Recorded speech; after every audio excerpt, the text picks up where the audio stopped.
quero fazer uma pergunta que é para você e é para mim. Aquele tipo de pergunta que a gente não gosta. Pergunta direta e que exige resposta direta. Você tem coisas na sua vida das quais você se envergonha?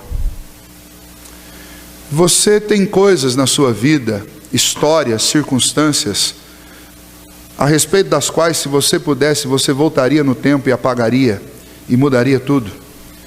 Coisas que te ferem a alma, porque você sabe que elas trouxeram não só tristeza para outros, quanto também para você, mas principalmente para Deus? Eu quero dizer que eu tenho, e acredito que todos vocês tenham, porque a Bíblia diz que todos nós pecamos. Diante de Deus, nós lemos no início deste culto a palavra de Romanos, que diz que o Senhor Jesus morreu ao seu tempo por nós pecadores, criminosos. E Paulo ainda insiste: quem porventura morreria por alguém bom? Porque talvez por alguém bom alguém se anime a morrer, mas Cristo a seu tempo morreu por nós, quando éramos ainda pecadores, e a ideia ali é de pecadores não arrependidos, contumazes, gente que faz coisas vergonhosas. Nós somos essas pessoas. E o texto que nós lemos nessa noite é um texto que Marcos, ao registrar e ao conglomerar de forma bem justa estas informações, ele traz aqui um conjunto de obras vergonhosas realizadas por homens, alguns incrédulos, por homens, alguns religiosos, nominais, e por homens que eram reconhecidos como homens de fé, íntimos do Senhor Jesus. Nesses três grupos, a mesma atitude apareceu de forma contumaz. Todos eles fizeram algo vergonhoso diante de Deus, diante do próprio Filho de Deus, Jesus Cristo, e diante de toda a civilização do seu tempo e também do nosso tempo. Quando nós lemos esse texto, nós temos o péssimo hábito de encará-lo como uma história que não tem nada a ver conosco, exceto o fato de que Cristo morreu em favor de cada um de nós. Mas o texto, ele tem tudo a ver conosco, porque ele descreve gente praticando as mesmas coisas que nós também praticamos na nossa vida. Marcos, entre todos os outros aspectos do contexto que nós já falamos tantas vezes, descrevendo Jesus como servo, descrevendo Jesus com a missão de evangelizar, Marcos também descreve Jesus como sendo o grande discipulador. E como um grande discipulador, ele trouxe para junto de si 12 homens que andaram muito próximo dele. Além desses 12 homens, outros 70 caminharam também próximo, aprendendo com Jesus. E grande multidão também o seguia e ouvia os seus sermões. E Jesus é tido em Marcos como o grande discipulador. Mas neste texto, os discípulos de Jesus, especialmente os discípulos de Jesus, são submetidos a uma prova. A prova que o mestre propõe para os discípulos. E todos eles, não diferente de nós, todos eles fracassam. E tem escrito na sua história uma página negra, da qual todos eles com certeza gostariam de ter a oportunidade de apagar. Eu posso citar desde o versículo 43, eu posso começar citando Judas. Ele é o primeiro personagem que aparece aqui. Daqueles 12 discípulos, e já avisado a respeito da traição, Judas chega no Getsêmani, onde Jesus estava orando, com uma turba de soldados, com um pelotão de guardas, que estavam carregando armas, porretes, como se estivessem caçando um ladrão, um bandido. E ele, Judas, dá aos seus soldados, aqueles que o acompanhavam, a seguinte senha: aquele que eu beijar no rosto, este daí é a quem vocês devem prender. Cuidem dele com segurança. Ora, Judas conhecia Jesus, mas ele mesmo diz que aqueles guardas deveriam tomar cuidado com ele.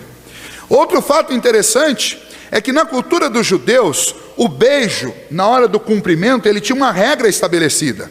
Por exemplo, quem é que podia beijar o rosto de uma outra pessoa? Alguém que fosse de igual classe. Então Jesus era o mestre, somente um outro mestre rabino poderia beijar Jesus na face. Um discípulo de Jesus se aproximaria dele e beijaria as suas mãos. Assim como um filho também, quando chega perto do pai, deveria, lá na sociedade judaica, beijar as suas mãos, mas jamais o seu rosto. E quando Judas chega diante de Jesus e beija o seu rosto, além de um sinal para aqueles guardas, Judas também está dizendo o seguinte: eu sou igual ao Senhor, eu sou igual a Ele. Ou seja, o meu discipulado acabou, eu não sou mais seu seguidor, agora eu sou tão mestre quanto o Senhor. E então esta vergonha produzida por Judas vai ser sentida por ele mesmo horas mais tarde, quando ele cai em si e vê o que ele fez, e ele vai se angustiar até o ponto de tirar a sua própria vida. Mas este homem faz algo absolutamente vergonhoso, mas não é algo absolutamente diferente do que nós fazemos. Mas eu ainda quero citar os outros. Depois que Judas trai o Senhor Jesus, nós temos uma tentativa desesperada de um personagem que à frente se tornará o personagem principal. Um homem que saca de uma espada e vai contra um daqueles soldados, tentando colocar em ação o que ele já havia declarado lá no cenáculo: ainda que todos te abandonem, eu não te abandonarei. Se vierem contra o Senhor, vão ter que passar por cima de mim. E ele demonstra que ele está comprometido com isso, porque quando tentam prender Jesus, ele toma da espada, saca a sua espada e vai em direção ao centurião e o atinge. Uma pena que talvez não era tão bom de mira assim. Ao invés de acertar o centro da cabeça, ele atinge apenas a lateral e arranca a orelha. Lucas e Mateus vão nos mostrar que Jesus pega aquela orelha decepada, põe no lugar e diz para Pedro que esta figura: não é dessa forma que nós vamos vencer essa batalha, não é pela espada. E então Pedro agora parece alguém desnorteado, porque ele fez algo que deveria ser honrado, mas ele se sentiu envergonhado quando o próprio Senhor Jesus o reprovou. Mas as reprovações não param aí, e os atos vergonhosos também não param aí, porque todos os outros discípulos, diz o texto, depois que isso tudo aconteceu, eles fugiram. Versículo 50 diz: deixando todos, fugiram. Estavam entre todos Tiago, estava entre todos João, o discípulo amado, mas todos foram embora, fugiram. E o que eles fizeram? Eles fizeram algo absolutamente vergonhoso. Algo diferente do que nós fazemos? Não, algo exatamente compatível com o que nós fazemos. Além disso, aparece uma figura aqui muito interessante. Diz que havia um jovem naquela região, naquele lugar, que estava coberto unicamente com um lençol. Os guardas o viram e foram até ele, e ele fugiu e largou o lençol e saiu nu. Essa informação não aparece nos outros evangelhos, provavelmente porque essa daqui é uma assinatura pessoal do próprio Marcos. Ele é o único que poderia saber dessa informação, e para saber dessa informação, uma vez que os outros discípulos já tinham fugido, só poderia ser o próprio autor do evangelho. Um outro fato interessante é que isso é uma mania de autores. Se vocês observarem as obras de Hitchcock, por exemplo, tanto os livros quanto os filmes, ele arruma um jeito de dar uma palhinha nos livros e nos filmes, ele está sempre lá. Se você lembrar, e principalmente os adolescentes e os jovens lembram dos filmes da Marvel, você vai ver que Stan Lee, ele sempre arruma um jeitinho de aparecer nos filmes. O que Marcos está fazendo aqui é mais ou menos a mesma coisa. Ele mostra alguém que só ele conhece, e mostra uma circunstância que somente a pessoa que participou dela poderia saber. A circunstância de um jovem que foi seguir Jesus, mas não se preparou para isso adequadamente.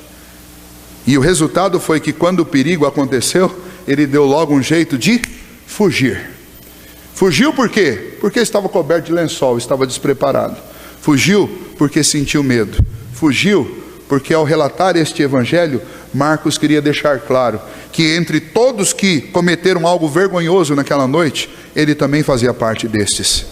Mas além disso, Jesus vai ser levado agora para a casa do sumo sacerdote. E depois Jesus é levado para o sinédrio, onde todos se reuniam. Os sacerdotes, o sumo sacerdote, os anciãos, todos os principais líderes do judaísmo se reuniram para quê?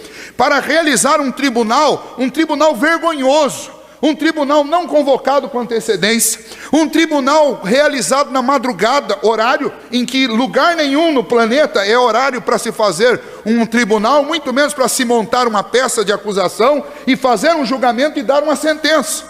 Mas Jesus é levado durante a madrugada para um tribunal. Esses religiosos se reúnem lá e começam os depoimentos mentirosos. E os depoimentos são tão mentirosos que nem entre eles conseguiam ter coerência. E o resultado disso é que não tinha como incriminar Jesus com as acusações, porque as acusações não batiam. Ao ponto que o sumo sacerdote, então, o líder máximo da religião judaica, o homem mais respeitado de Jerusalém, o homem que deveria ser o homem mais honrado de Jerusalém, o líder espiritual que deveria ter maior profundidade de conhecimento do Antigo Testamento, da Septuaginta, o homem que deveria ser o maior exemplo de santidade em Jerusalém naqueles dias, este homem começa a interrogar Jesus. E ele primeiramente diz para Jesus: olha, você não vai dizer nada diante de todas as acusações que são feitas contra ti? E Jesus não fala nada. Ele, não contente, insiste: o que você tem a dizer a seu respeito? Você de fato é o Filho de Deus? E então Jesus responde: aí sim, agora você falou uma verdade, eu sou o Filho de Deus, e um dia vocês vão me ver assentado à direita de Deus Pai, e vocês me verão descendo sobre as nuvens. E então aquele homem rasgou as suas vestes e começou a gritar: blasfêmia, mentira, ele está arrogando para si algo que não é. Ele está dizendo que ele é o Filho de Deus, e isso é uma grande blasfêmia. E então todos voltaram, ele começou a dizer: o que vocês dizem a respeito disso? O que parece para vocês? E todos começaram a gritar: ele é um réu, ele é culpado. E então mais um ato vergonhoso, triste, extremamente grosseiro, rude e mentiroso aconteceu naquela noite. Os líderes, os religiosos, eles tramaram e eles mesmos fizeram algo absolutamente terrível contra Jesus Cristo. Eles o julgaram como culpado, com acusações falsas, e a única palavra que foi dita verdadeira naquele tribunal saiu da boca de Jesus e foi interpretada por eles como se fosse uma mentira. O que esses homens fizeram? Eles fizeram algo vergonhoso. Diferente do que nós fazemos? Não, exatamente igual ao que nós fazemos constantemente. Mas ainda o último personagem da história está do lado de fora do sinédrio. Ele está no pátio. E lá no pátio, alguém desconfia dele e diz: viu, você conhece Jesus, você é um daqueles que andavam com ele. E Pedro, que algumas horas antes tinha decepado a orelha de um soldado para colocar em ação a declaração que ele tinha dito no sinédrio, que ainda que todos o abandonassem, ele não abandonaria. Talvez ele estivesse ali naquele pátio pensando numa forma de libertar Jesus. Talvez ele estivesse naquele pátio ali pensando numa maneira de socorrer Jesus. Talvez ele estivesse ali convencido de que de fato era importante que ele morresse por Cristo. Mas ele não esperava que o interrogatório viria da boca de uma mulher, e que na hora mais importante, mais crucial, ele falharia. Assim como ele falhou em orar com Jesus, assim como ele falhou quando Jesus foi preso, e agora todos tinham fugido, só restava ele lá, e ele não sucumbiu diante de um soldado, nem diante de um exército, ele sucumbiu diante de uma mulher, uma serva do sumo sacerdote. E ele disse: não, eu não conheço esse homem. E no meio desse ato vexatório, esta mulher insiste: não, eu tenho certeza, eu vi você com eles, você é um deles, você é um galileu. E ele disse: não sou. Mas o duro do Galileu lá em Jerusalém é que era mais ou menos igual ao nordestino aqui no sudeste. Não tem como você dizer que você não é, porque o sotaque te denuncia. E então o sotaque dos galileus era um sotaque muito puxado, muito forte. Então quando Pedro por 2 vezes se expôs dizendo que ele não era, todos que estavam lá: não, peraí, esse sotaque é de Galileu, você é Galileu, você veio de lá junto com Jesus. E ele disse: eu não sou. E o texto de Marcos diz que ele começou a praguejar e a jurar que ele não era. E então o galo, que já havia cantado uma vez, agora canta pela 2ª vez. E quando isso acontece, Pedro cai em si. E quando Pedro cai em si, ele cai em profunda desgraça, porque ele percebe quão vergonhosa foi a sua atitude. Lucas e Mateus descrevem para nós que nesta hora Jesus saiu de dentro do sinédrio e Jesus fitou os olhos em Pedro e encarou. E olhou para ele com amor. Mas Pedro teve vergonha e fugiu dali. O que este texto nos ensina? Todos esses homens fizeram coisas vergonhosas diante de Deus. E eu comecei esta mensagem perguntando para vocês: o que você já fez de tão vergonhoso que você gostaria de apagar da sua história? Talvez se eu perguntasse isso para Pedro, Pedro diria: eu queria apagar aquela noite da minha história. Talvez se Judas tivesse se arrependido e tivesse permanecido, ele diria: eu queria apagar aquela semana que eu traí Jesus.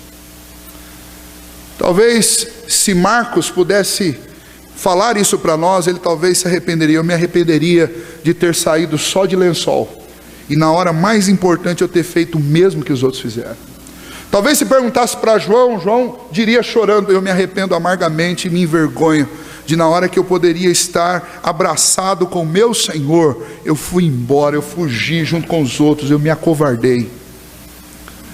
Talvez se um daqueles soldados se converteu posteriormente, eles se envergonhassem de ter ido prender Jesus com porretes. Mas a pergunta é: do que nós nos envergonhamos? Por que nós cometemos atos vergonhosos? O texto nos mostra pelo menos que há 3 motivos por que nós fazemos coisas vergonhosas diante de Deus. O primeiro deles é porque nós nos enchemos de nós mesmos e começamos a viver por aquilo que nós queremos e não por aquilo que Deus quer. E isso vai nos levar a envergonhar o Senhor. E isso vai nos levar a envergonhar as pessoas que nós amamos. E isso vai nos levar a passar por vexame. Como que eu sei disso? Por que Judas traiu Jesus? Porque Judas queria uma rebelião política. Porque Judas, que já tinha visto o Senhor Jesus fazer coisas extraordinárias, ele tinha plena convicção. Judas não era um ignorante a respeito do poder de Deus, nem do fato de que Cristo era verdadeiramente o Filho de Deus. Mas exatamente por conhecer isso, ele queria que a vontade dele fosse feita e não a vontade de Cristo. A vontade de Cristo, Cristo deixou clara: ele deveria cair como a semente no chão para que houvesse frutos, para que houvesse vida para aqueles que estão mortos. Mas Judas não queria isso. Judas não queria um reino espiritual. Judas queria um reino político. Ele queria uma revolução em Jerusalém. E quando Jesus deixou claro que não era esse tipo de revolução que ele faria, Judas se aborreceu. E Judas foi e decidiu trair Jesus. Por quê? Porque possivelmente ele queria ou se rebelar contra aquela posição de Jesus, ou fazer com que Jesus desencadeasse pela pressão uma revolução política. Então eu vou entregá-lo nas mãos dos sacerdotes, ele vai invocar o seu poder, talvez vai chamar os anjos do céu, e ele vai acabar com a religião judaica, e ele vai acabar com o domínio romano, e uma grande revolução vai acontecer em Jerusalém. Ele vai sentar no trono de Jerusalém, e tudo será diferente. Eu não sei quais eram as intenções de Judas, mas o que fica muito claro é que ele deixou de seguir a vontade de Cristo para fazer a vontade do seu próprio coração. E quando nós entramos por esse caminho, nós estamos dando os primeiros passos para fazer aquilo que vai trazer vergonha para a nossa vida. Um segundo motivo do porquê nós fazemos coisas que envergonham a Cristo Jesus e que envergonham a nós mesmos e a nossa família é quando nós temos uma falsa ideia a respeito de nós mesmos. Ora, Pedro tinha dito para Jesus o seguinte: ainda que seja necessário morrer, mas eu jamais te abandonarei. E todos que estavam com ele disseram a mesma coisa. Todos que estavam juntos confirmaram a mesma coisa. Pedro voltou a dizer: se todos te abandonarem, eu não te abandonarei. Por que Pedro disse essas coisas? Porque Pedro estava convencido de que ele era capaz de ir com Jesus e beber o cálice que Jesus beberia, e ir com Jesus aos lugares que ele ia, e enfrentar com Jesus as coisas que Jesus enfrentaria. Mas Pedro estava enganado a respeito dele mesmo, porque Pedro se achava muito melhor, muito mais forte, muito mais preparado do que de fato ele estava. Quando é que nós nos envergonhamos, passamos vexame e envergonhamos o bom nome de Cristo sobre nós? Quando nós fazemos uma avaliação errada a respeito de nós mesmos, quando nós nos achamos superiores ao que de fato nós somos, e aí nós nos tornamos grandes candidatos a passar por vexame. A própria palavra de Deus diz que a soberba, a arrogância precede a queda, a ruína. Mas ainda há um motivo que engloba a vida de todas essas pessoas, que nos leva a passar por vexames. Quando nós amamos mais a nossa própria vida do que a vida que Cristo tem para nós. O Evangelho do Senhor Jesus diz que se alguém quer ter vida, perdê-la-á. E aquele que perde a vida por causa de Cristo Jesus, ganhá-la-á. Mas na hora em que estes homens foram colocados frente a frente à espada, todos eles amaram mais a sua própria vida do que a vida de Cristo Jesus. O que nos leva a envergonhar o nome de Cristo? E o que nos leva a passar vexame hoje em dia? Continua sendo a nossa autopreservação, o nosso amor próprio. Quando nós amamos mais o nosso bem-estar do que o bom nome de Cristo, nós passamos a fazer coisas que são reprováveis simplesmente para evitar os problemas. Eu vi um pastor que perdeu já a sua família, falando a respeito da sua fé, e ele perdeu sua esposa num ato de martírio, e ela foi tirada dele para forçá-lo a negar o nome de Cristo. E ele falou conosco nesta viagem, e a fala dele para nós foi uma das coisas mais fortes que eu ouvi nesta viagem. Quando a esposa dele estava para ser assassinada, em troca dele negar o nome de Cristo, eles poderiam poupar a vida dela. Este missionário disse para a esposa dele: querida, você sabe que eu te amo, mas você sabe também que eu amo a Deus mais do que eu amo você, e eu não posso fazer isso.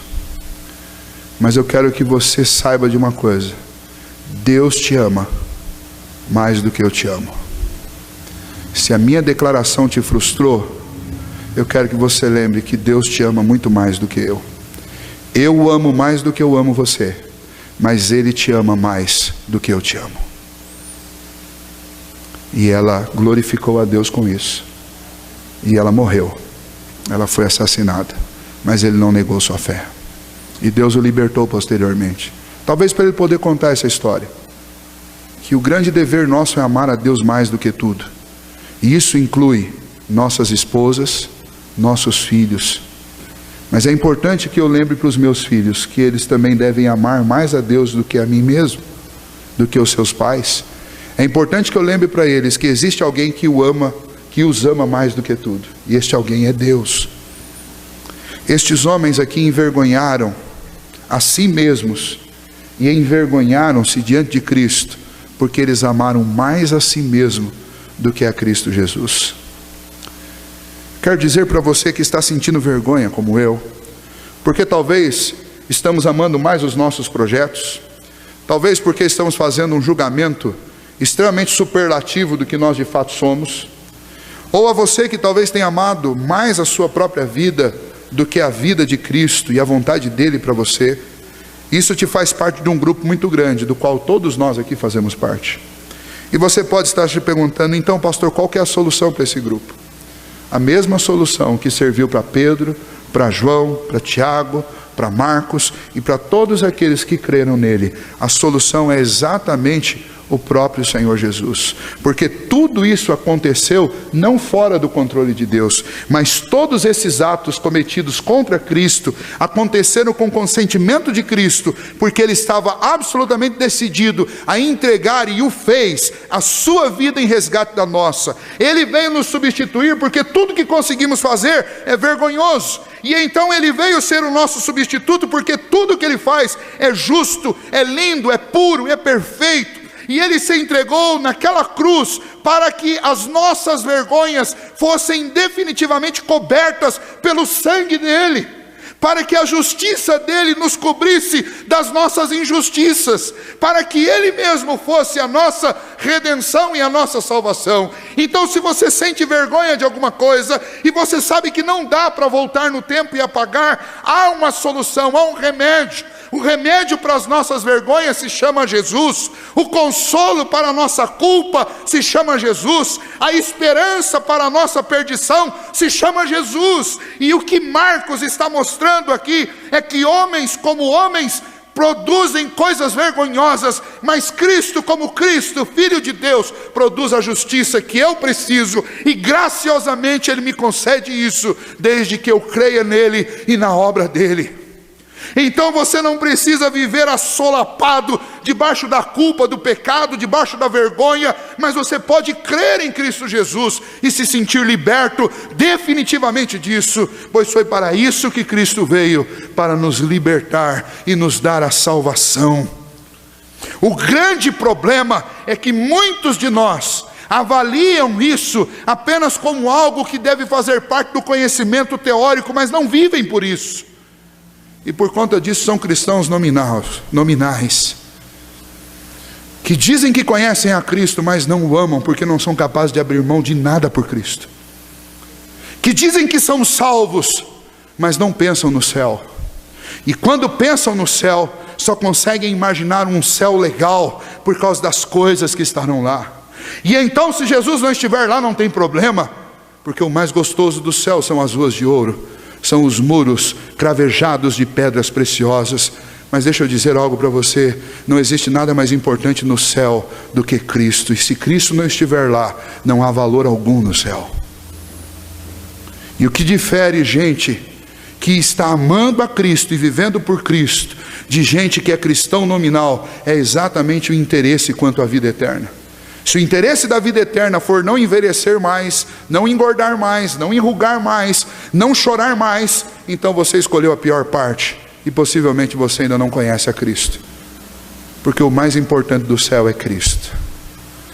E uma canção antiga, não sei se vocês cantaram aqui, eu ouvi muito quando eu era criança, que falava: lá verei meu pai, lá verei meu irmão, lá verei Isaac, lá verei Jacó, mas além de todos esses, lá eu quero ver o meu Jesus, porque de fato Ele foi quem cobriu as minhas vergonhas, Ele foi quem morreu a minha morte, Ele foi quem suportou aquilo que eu deveria suportar, para que eu não tivesse mais vergonha.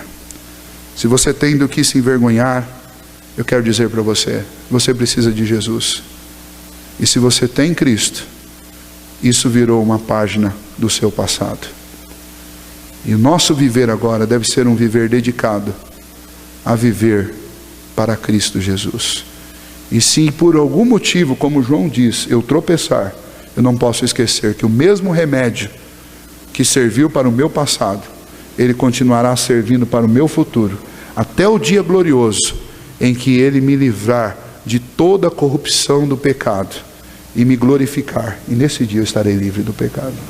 Até lá, eu participo da ceia do Senhor, eu como do pão e bebo do cálice, para lembrar o meu corpo, o meu coração e a minha alma, de que eu só estou aqui, porque Cristo viveu, padeceu a minha morte, para que eu pudesse viver a vida dele. Se você crê nisso, eu quero convidá-lo a fechar os seus olhos nesse momento, e nós vamos diante do Senhor entregar todas as nossas vergonhas, as nossas tristezas, e pedir ao Senhor que Ele nos cubra com a sua justiça, e que nós sintamos isso e vivamos com refrigério no nosso coração, entendidos de que só Cristo pode trazer isso para as nossas vidas. Senhor, o Senhor sabe, ó Pai, quantas coisas estão passando pela mente de cada um de nós agora, quantas lembranças ruins, quantas coisas amargas ao nosso paladar. E eu imagino, ó Deus, que talvez Pedro conviveu todos os anos da sua vida depois da ressurreição do teu filho Jesus, lembrando, ó Pai, daquela noite que ele diz que não conhecia Cristo. Talvez João passou todos os dias, inclusive nos últimos dias lá em Pátimos, lembrando daquele dia, daquela noite em que ele fugiu.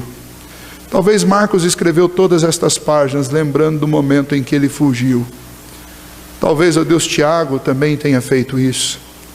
Eu não sei, ó Deus, mas eu sei que cada um de nós aqui tem lembranças ruins. E eu sei que o mesmo remédio que serviu para Pedro, para João, para Tiago, para Marcos, ele continua servindo para nós. Que é, ó Deus, o nome do teu Filho Jesus. Aquele que nos substituiu na cruz para nos dar a vida, para nos libertar da culpa do pecado, do império do pecado, da morte, do castigo vindouro. Ó Deus, que aquilo que trouxe paz a Pedro para que ele pudesse pregar às multidões, aquilo que trouxe paz a João para que ele pudesse ser fiel até a morte ao Senhor Jesus e trazer-nos tantas informações do céu que o Senhor revelou a ele, aquilo que trouxe paz a Marcos para que ele pudesse registrar o Evangelho, aquilo que trouxe paz a Tiago para que ele pudesse pastorear a igreja do Senhor, aquilo que trouxe paz a Paulo para que ele fosse o grande evangelista, que é, ó Deus, a presença de Cristo e a graça maravilhosa em seu coração, que isso habite ricamente no coração de cada um de nós. Ó Deus, que o Senhor venha cobrir as nossas vergonhas com o sangue do teu Filho e nos libertar, ó Deus, da prisão da vergonha e da culpa do pecado e nos levantar, ó Deus, para uma vida de desejo intenso pelo Senhor, que nós amemos mais o Senhor do que a nossa própria vida, que nós, ó Deus, submetamos a nossa vontade à vontade do Senhor, que nós não façamos, ó Deus, um julgamento exacerbado a respeito de nós mesmos, nos achando melhores do que nós somos, mas que a gente lembre, ó Deus, que a nossa suficiência é Cristo, e que se estamos de pé, estamos porque Cristo nos levanta, se caímos, estamos porque Cristo permite que isto aconteça na nossa vida, para nos remeter àquilo que de fato nós somos absolutamente dependentes do Senhor. E ó Deus, como dependentes do Senhor, nós clamamos nesta noite, que o Senhor nos ajude e nos sustente, ó Pai, pois não poderemos passar um dia sequer sem cometer um ato vergonhoso, se o Senhor não nos segurar pela mão. Porque se o Senhor nos largar, nós somos como uma locomotiva enlouquecida em direção aos abismos da vida. Mas se o Senhor nos sustentar pelas mãos, ó Deus, nós conseguiremos atravessar este vale de morte, este deserto terrível dos nossos dias, do nosso tempo, e o Senhor pode nos preservar, ó Deus, da vergonha. Então, ó Deus, sustenta-nos pela tua mão, segura-nos, ó Deus, próximos ao Senhor, nos faça te buscar, nos faça te amar, nos faça andar juntos, ó Deus, e próximos do Senhor e da tua palavra, para que, ó Deus, nós tenhamos uma vida que de fato cause impacto no mundo ao nosso redor. Ó Pai, ajuda-nos nisso, pois precisamos do Senhor. Homens próximos, fortes, valorosos, homens que tiveram experiências extraordinárias com o Senhor, como os apóstolos, fraquejaram. E quem somos nós para nos sustentarmos em pé? Por isso, ó Deus, nós suplicamos a tua ajuda, porque se o Senhor não estiver conosco, nós cairemos. Mas se o Senhor estiver conosco, se, ó Deus, a justiça do teu Filho que está sobre nós nos mantiver de pé, então nós poderemos vencer, ó Deus. Concede-nos esta graça e esta misericórdia, traz o alívio para os nossos corações e anima-nos, ó Deus, a seguir em frente. É o que nós te pedimos nesta hora, em nome do teu Filho Jesus. Amém.